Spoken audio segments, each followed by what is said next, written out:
Hello and welcome to the Quintessential Comics Book Club. I'm Alice Quinn, host of Quintessential Comics, and today we are reading She-Hulk, volume number 1, Deconstructed, and Batman White Knight. I'm joined by my friend Elijah. Hello. Hey, how you doing? Oh, my day's been quite an ordeal, but now I get to talk about comics, so that's an improvement. Yay, we get to talk about comics! Yes. So I'm just going to take a quick pop over to the video. It looks like it's working on YouTube. Yay! Success! So you didn't have a chance to talk about to read She-Hulk, did you? No, unfortunately not. I poked around the library, I poked around Hoopla, nothing. Okay, that's cool. I'm just going to talk about it briefly, and you can sit there and listen. You're like, okay. Well, I love to ask questions. And you can. And people, if you're watching live, you can ask questions in the comments. If you're not watching live, you can ask questions in the comments too. I just might not answer them right away.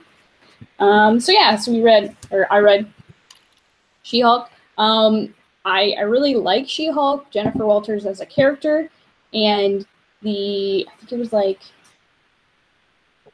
2015. Wait, yeah, maybe. The previous arc. There was two volumes in it. It was done by Charles Soule. It was beautiful and charming and lovely, and I really fell in love with the character through those comics. And so when she got another solo, I was like, yeah, I'm totally gonna read it. To be honest, I'm a little disappointed just because a lot of what this is a follow-up to Marvel's epic crossover, Civil War 2, and I didn't read that. I don't like crossovers. Like, I like little ones. Like, I just read the Miss America Chavez. I read her comic, America, and in it, Lunella is like a guest lecturer at her school, and Lunella's like Moon Girl, and like, I love it. But if you didn't know who that was, like, they take a second to be like, oh, by the way, this is the smartest kid in the world.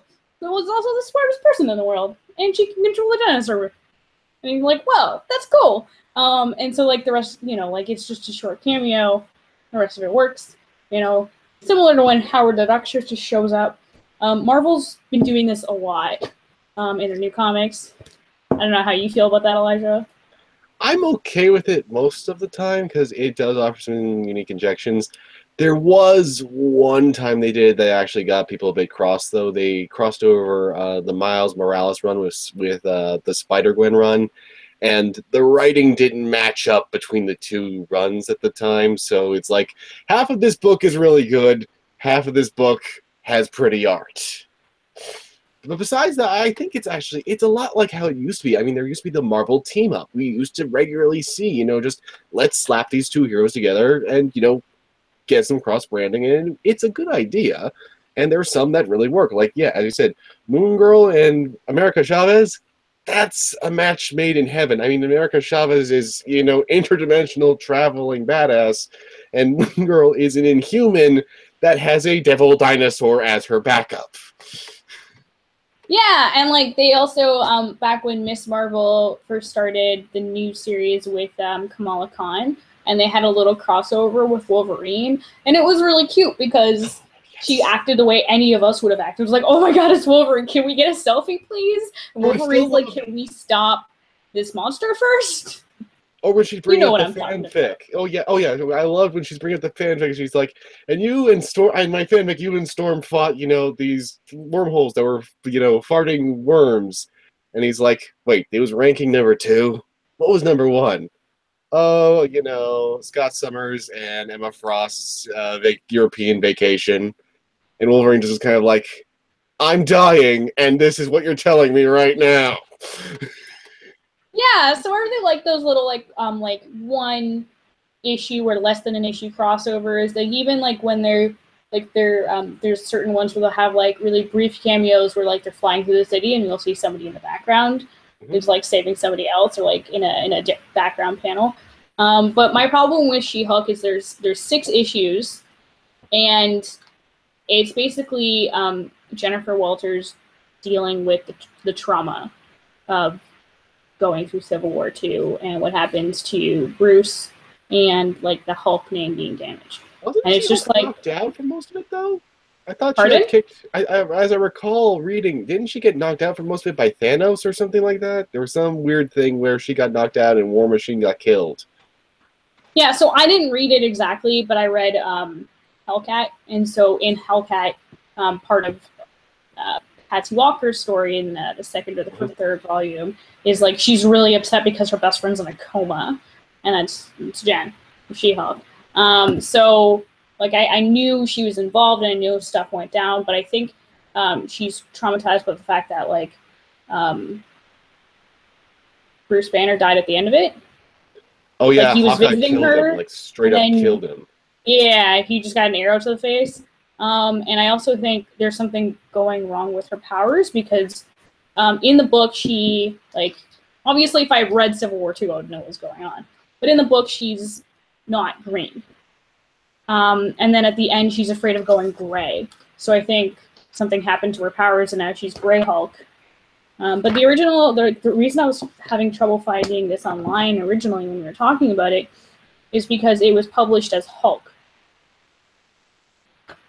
Right, yeah, and for a while there was sort of like, I think they were going for the same thing where when they had, Laura Thor? as just Goddess of Wolverine. Thunder? Oh, there's Yeah, Thor, yeah. and then the Wolverine. Lady, instead of calling it Lady Wolverine and Lady Thor, they just called it Thor, and they just called it Wolverine. Or Thor, Goddess of Thunder. Mm-hmm.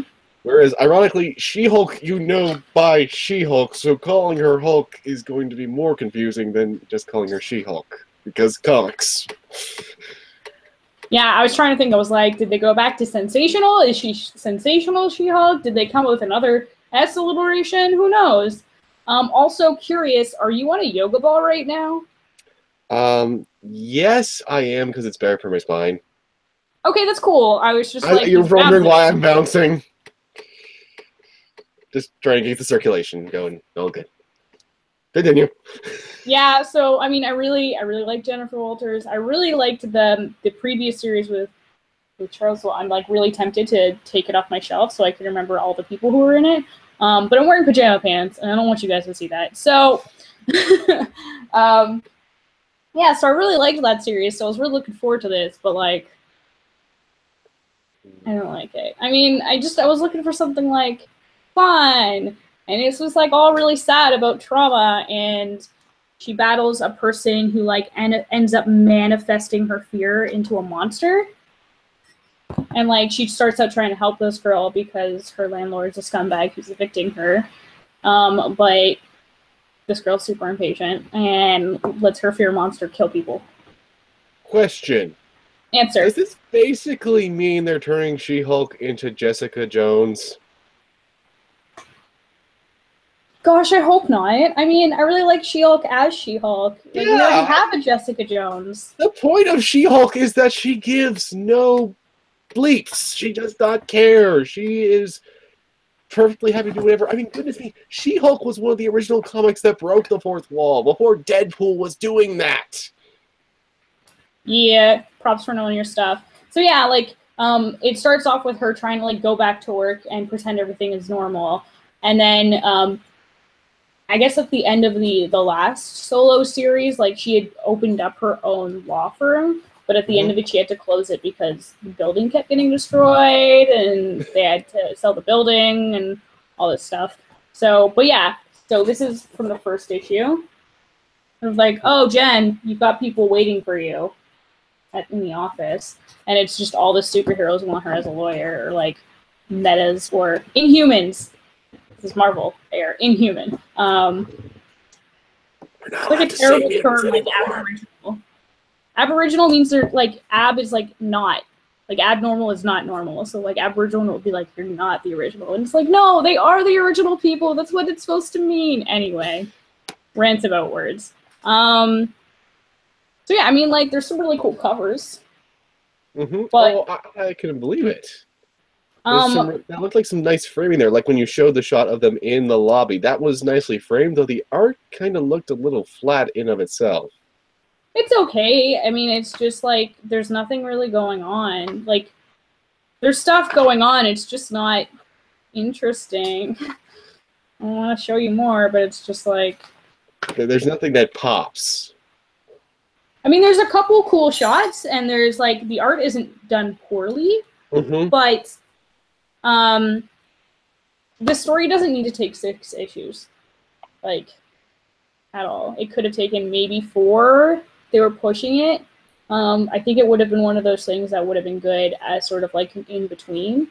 So for people who haven't read Civil War, they had an issue of this sort of arc and then went into She-Hulk either being a lawyer or being a superhero or both, and then had an arc where she does that. That'd be cool. But like a whole arc of trauma isn't really great because like overall she doesn't tackle things.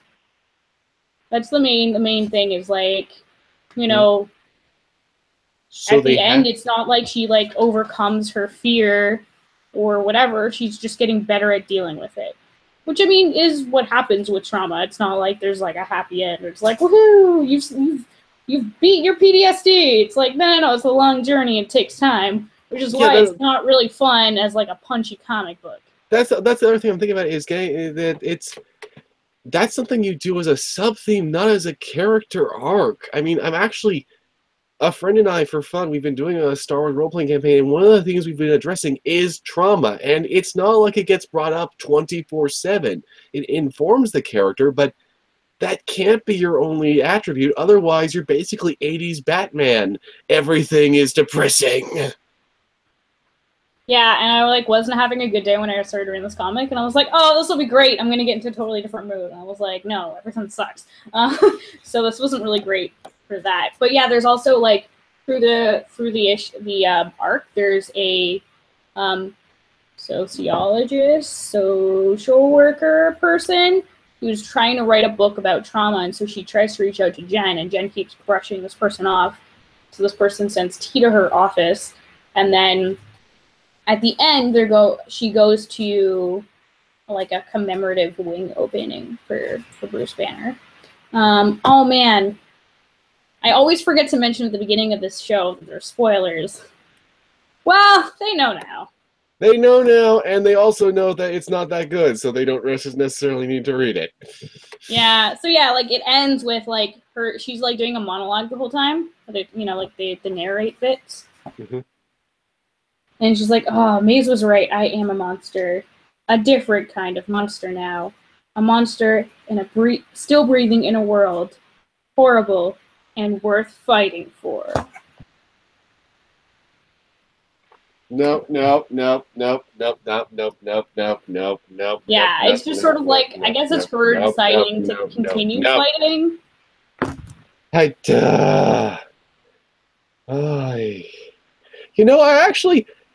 Here's a transition. I may have thought that some of the writing in Batman White Knight was on the nose, but goodness me, it actually sounds subtle by comparison to She-Hulk. It's really annoying because, like, it doesn't matter how interesting and, like, complex a character is, if they're within the Marvel, DC, big publisher universe, as soon as that character gets handed off to a different creative team, they could go anywhere, do anything, you have no idea. Like, there's no consistency at all. Even when they change artists in between arcs, they could be drawn in a different way. So yeah, that's just the annoying thing about mainstream comics. Sometimes they're really amazing, and so often you just end up following the good creative teams rather than following the heroes. Mm-hmm. Yeah, I can definitely say that. That's basically been a result. After our episode, about the Star Wars stuff where Han Solo wasn't working, yeah, I'm just following Kieran Gillen. Wherever he goes with those things, it turns out well. Whenever I just try to read an arc by someone and just because, I like this character, no, it falls flat. It falls incredibly... I tried to dip my head into the Mace Windu stuff, and it just... Remember that Mace Windu one? It is. And yes, they took the least charismatic Jedi, and they try really hard to justify his attitude and everything, and oh my gosh, it's awkward. Okay, viewers, we're gonna take a quick non sequitur and talk about Star Wars comics just because I want to. Did you read Doctor Aphra? I Aphra? want to get to that. I have the annual. I have the annual where they dig into Christian's backstory, but or however you pronounce his name, the Wookiee. But Yeah, I got beyond that. that, I got it. but I haven't been able to get beyond that. They now have Volume 1 out on its own thing, so I'm hoping that it'll come up on Hoopla soon. Yeah, no, I read Volume 1. It was alright, but like because there's so much Star Wars stuff, like it's so hit or miss. It's so ridiculous. Yes. Like I really liked like some of them I really like, but like I read the Lando one and I didn't like it, and I shouldn't have written it because I don't like Lando. My dad loved that one, so that's interesting. And I read, oh gosh, there's so many of them. I read, there's another one that was like, had art with Phil Noto. It wasn't the Chewbacca one, it was the other one. Oh, I read Poe Dameron, and that was kind of interesting because it's like, oh, it's about these characters we've only like tertiarily have seen. So it was like Poe Dameron's Flight Squadron. I was like, oh, that's interesting because it's something different. Yeah, they're starting to finally show some bravery towards new things. Like, I mean, I really don't mean you to be clinging incredibly non sequitur, but with Battlefront 2, I've been doing it for review recently, and it takes until after the main campaign is over. They released a few extra missions for free, and now we're finally getting into some stuff in the new era, and there's finally something new happening. It's finally not just Luke, Han, and Leia doing the same thing over and over and over again. I like that's the only excitement in the Star Wars universe is a bunch of stuff is the same stuff, and then finally there's something new. And it's ridiculous because like it could be written by the same person, but you have no idea. I read, continue the non sequitur just for a little bit longer. I read Bloodlines, the novel by Claudia Gray, and I really loved it. It was really interesting. It was sort of Leia's story in between episodes 6 and 7. And then I read this one called Lost Stars, I believe. And it's a YA, young adult one. I don't have to say YA, I could say an adult. And it was sort of like, people, these kids who grew up together and then ended up on different sides of the conflict. But it only, like, the whole thing took place during the cinematic universe, so you know who's going to win the battles. Yeah. The exact same thing happened with Battlefront 2. They even though it's set after Return of the Jedi, they basically beat for beat follow the Aftermath books, which were in of themselves actually pretty divisively received because it basically was like, okay, we kind of included some stuff from the expanded universe, but not really as it was and not nearly as distinct. And let's try to justify this whole Jakku planet that we keep trying to shove. Yeah. So that was really annoying because I was like, oh, it's interesting how they're growing up under the Imperium, and these kids are like, because they're from a far like world planet, they don't understand how divisive the Imperium is, like in the Empire, not the Imperium. It's 40K. And the Emperor. You know what I'm thinking. So yeah, so like they grow up in this world, and so you're like, oh, okay, cool. It's when they grow up, it's going to be after episode 6, and it's going to be that in between. But no, like the entire story, it's like, oh man, why do they send the Star Destroyer to this frozen planet in the middle of nowhere? And it's like, and then they're like, why would there be a rebel base on this moon of Endor? And you're like, and it's just like, I really, really like the other book you wrote, but this one. Anyway, I should stop. I'm sorry. Yes, we've gone down the dark hole that is Star Wars ranting. Yeah, we could be here all day. You can call us, and we'll come on your shows and rant about Star Wars. But right now, we're going to talk about Batman White Knight. Did you like it? I have very mixed feelings because the thing is, okay, this is going to sound incredibly nerdy. I basically role-played this before it ever became a written thing. Years ago, I played up the idea of what if Joker was actually maybe in the right and Batman was in the wrong. And we even had a guy playing up a Batman just as brutal as this guy. So for me, there is some satisfaction in being like, hey, it's that idea, and someone's doing it on the grand scale, and they have some of the best art I've seen this year. But also, some of this writing is really cringy at times, and there's something that kind of bothers me about just, talking so much about racial issues and, all of the benefits that all, the, I can't get my brain together the right word, but being white, getting advantages and stuff like that, and then centering a liberal movement against Batman by someone literally called a white knight, which is sometimes used even as a derogatory term on the internet. And it's the Joker, who was still a homicidal maniac for the longest time, and who really, based on the way they explain it, he's doing this just to prove a point. He's proving a point that Batman is worse, but he's still really not great, so there's so much baggage, but I want it to be good because I like the concept. It's a good concept, but it could have been maybe handled a bit better. I have feelings, is what I'm saying. Those are a lot of feelings. Yeah. I mean, I enjoy this slightly more. I do understand what you're saying about White Knight, because, like, they don't call him Black Knight. They call him the Dark Knight. You could have used a little more finesse, maybe, like, call it, like, Batman Good Guy, or Batman, like, Peace Knight or something. I don't know. It could have been better than just white. You know what I mean? Anyway, I mean, maybe they were, like, playing on, like, they've done Batman Black and White.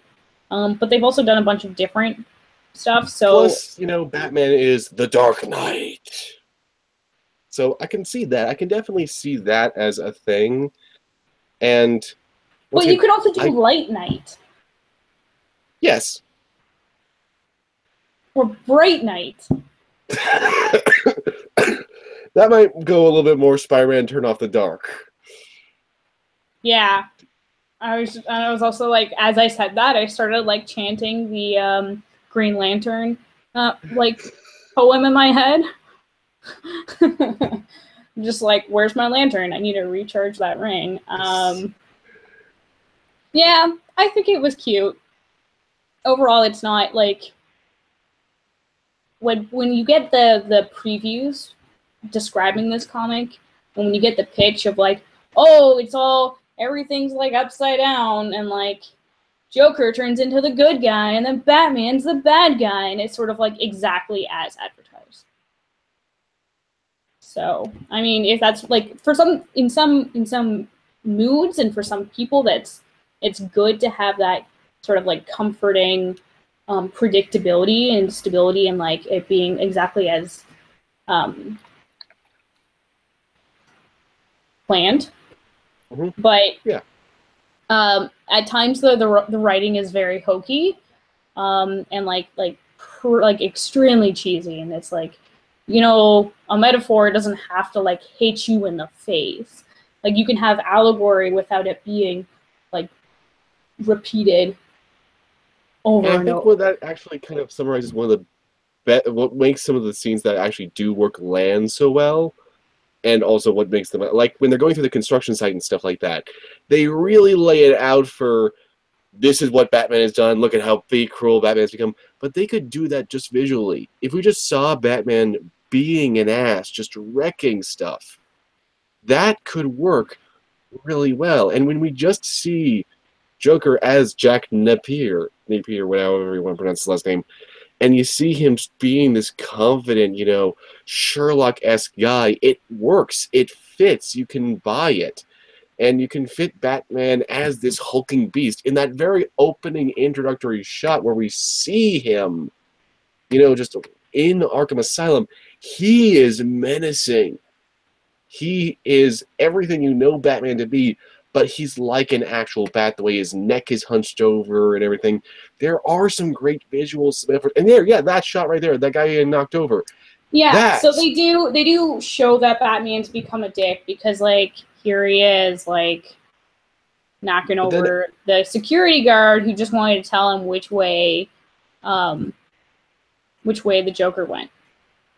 Which I'm not saying they don't do it at all. It's just I kind of would they didn't have him go on for several sentences basically going about like, I was trying to help and stuff like that. And I think they could have made it a little bit more fluid is what I'm saying, because understand, I'm rooting for this comic. I want it to be good, but there are moments where it feels like if they'd gone like on a second pass for the layout and how to frame shots, it could have maybe fit better. Because yeah, like that shot right there, it barely says a thing, but it also is screaming so many things. Yeah, another So thing to consider is like, since I'm not sure about this artist specifically, but a lot of artists these days are doing their art digitally.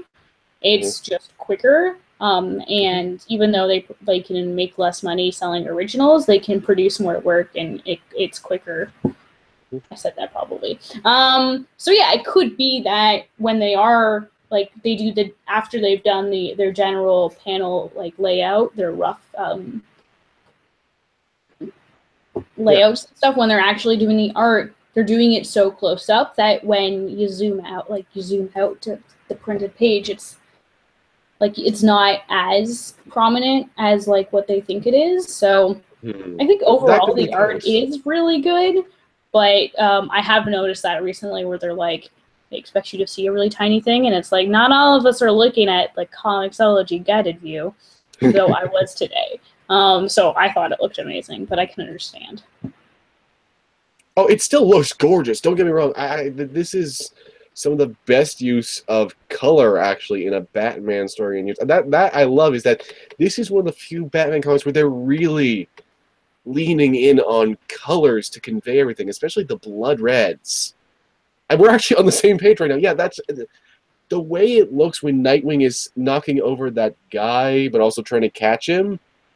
The way that sky looks and the flames on the Batmobile as it drives by, that is gorgeous. Yeah. So, I mean, I really, overall, I thought it was enjoyable, but it was kind of like, it wasn't anything like phenomenal or new. It was pretty status quo in terms of Batman. I just hope it all comes together because I've heard things about how things go later on. Like, there's apparently 2 Harley Quinns now, and one is kind of becoming her own villain. It's weird. There's some weird stuff. I mean, when they have a bit where Jack has gone straight, that I did get to read online in a preview, where they show him and Harley just going on a date, and it's actually very sweet. It's very nice, and the shot of just them together and everything. That's better, like romance graphic novel type stuff I've seen than in a while. Everything about it was spectacular, and it was actually doing more about what I was talking about. What I wished some of the action scenes were doing. It really got that, and it seems like they're trying to address the fact that that Joker was an ass to Harley, but they can't fully work it out. But they do seem to be sort of addressing that it's not okay no matter what. While they're both from the last end for the latest issue, they kind of agreed to try to fix stuff, and there's that other Harley going off doing her own thing. It's sort of like it's trying to do the trauma thing too, actually, but it's not. It's one of those things where it's like it's on that tightrope, and this comic is walking so many different tightropes at once, trying to make it all work. And all the meanwhile is very, very pretty. And I'm going to stop rambling again. That's okay. It's what this is for, right? Yeah, I think it's alright. I think it's one of those things like I don't think I would read this monthly, but if I came across the graphic novel in the library, I'd read it and check it out. Yeah. Yeah. I don't know, maybe in the new year, for our next book club, we won't choose Marvel or DC stuff, just because, like, even if it's, like, there are some good ones, but I am getting a little just worn out. Yeah, there's a lot of similarities. Well, the thing is, there at least, at the very least, there's a lot of indie stuff. I mean, Black Mask, Boom, Iron Circus, a couple others. Image. Oh, yes. Image has been cranking it out. Have you ever, has the show done Injection yet? No. I haven't heard of that. Injection. It's like Doctor Who, but for grown-ups. Nice. Yeah, no, for sure. I'll set up a poll in the next Facebook event. So for those of you watching, you checking out what we do here. Every month when we announce the book club, we also put up a poll on the Facebook page where I organize it as like an event. Fun times. So you can vote on what we read. We try to pick one graphic novel and one new issue, and we'll check them out side by side and compare them. Next month for sure there's gonna be no Marvel or DC. I'm just tired of it. We can go IDW, we can go like Arachnia, Archaea, I can't remember how that's pronounced. We can do all sorts of fun stuff. Hey, if you've got a comic you Xeroxed and you hand it out to people at your grandmother's birthday party, send it to us. Maybe we'll talk about it in the book club. Yeah. So looking at my calendar, our next book club, well, it's coming up. But while I figure out when that is, Elijah, do you want to plug your video game stuff? Yes. And as for me, when not talking about comics, you can find me on YouTube at Unabridged Gamer, where I talk about all sorts of obscure and odd games, such as Star Wars Battlefront Elite Squadron, and coming up very soon, a lot of Wii stuff. I just recently got my Wii U homebrewed, so I can do GameCube, I can do DS, I can do Wii, and I can do Wii U all at once. So 2018 is going to be an exciting year full of weird games where someone's going to just turn and look at me like, where did you find this? Yeah, I love them games. Them games are good. Yes. So our next book... Oh my god, the bouncing is just killing me. I'm sorry. So our next book club is Wednesday, January 10th. So I'll put up a live event on the YouTube page so you guys know when the date is. But if you go over to the Facebook page, you'll have more like behind the scenes info on what we're going to be reading, how you can join the book club. You could be on the video with us. You can be in the chat. You can watch it later. It's all good. We're just going to keep it short today because like we don't really have a lot of like great constructive feedback or points. Do you have any other points? The only thing I want to say, really, in regards to Batman, like Batman White Knight, because I can't speak to She-Hulk, is as many critical things as there are to be said about it, I love that this exists. And I hope that we keep seeing more stuff. I like seeing experimental miniseries because that's what keeps some things like... That's how we get stuff like The Killing Joke. So I'm very happy to see that come from publishers.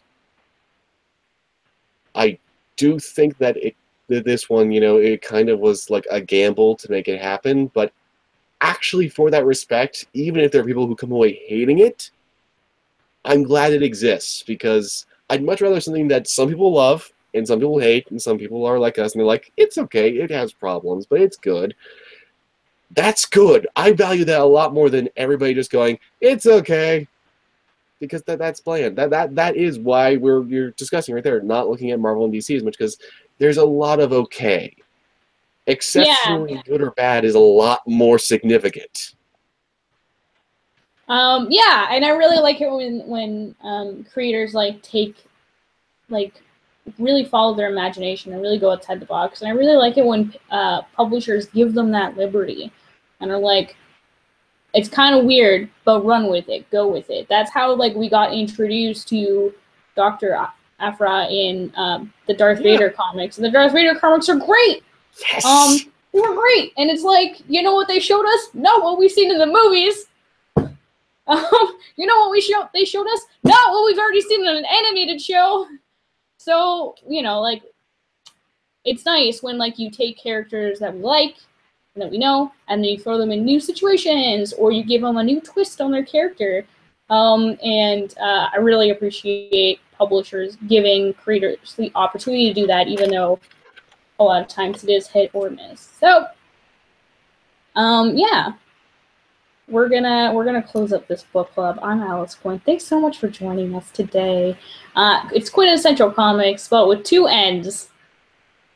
and comics with an X, because I like making things complicated. And we got Facebook and YouTube. We got a Twitter, but I never did do anything with it. So, but I'm also the Alice Quinn on social media and in person. And yeah, thanks for joining us. And thanks so much to Elijah for joining us today as well. A pleasure as always. Thank you for having me.